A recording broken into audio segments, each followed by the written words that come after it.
So I'd spent the weekend in Manhattan, and I was coming home on an early flight. Christine Flynn says her early morning Porter Airlines flight gave her a wake-up call. She says she saw a man walking up the aisle wearing traditional Orthodox Jewish clothing. She didn't think twice about it until he got to his assigned seat next to her. He wouldn't look at me, and he sort of looked confused, and he had his ticket, and he swiveled around to the gentleman who was across the aisle and said, "Change." Flynn says one male passenger offered to switch seats, but he was sitting beside a woman. The man didn't respond. She says that's when she realized she was the problem. By this time, a flight attendant came over and asked Flynn to move. And I said, "No, I don't think that's right. I'm sitting in my assigned seat.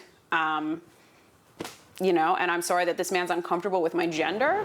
While this incident happened on a Porter flight, it's not the first time it's happened on an airplane. Recently, similar stories on other airlines have been making headlines around the world. Several flights have been delayed over the same reason. Porter Airlines says switching seats due to religious preferences is rare, and when a passenger requests a switch, they are usually the ones to move. But in this instance, Porter says the flight was almost full. It happened quickly, just before departure, and the flight attendant did his best to manage the situation as efficiently and reasonably as possible in order to avoid an unnecessary delay. Flynn says if the circumstances were different, no one would have been asked to switch seats. If someone had refused to sit next to me because I was gay and, maybe they were some kind of old school religion that doesn't like gay people, no one would have switched with him. It would have been off the table.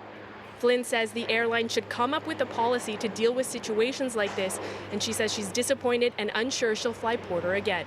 Jennifer Choi, CBC News, Toronto.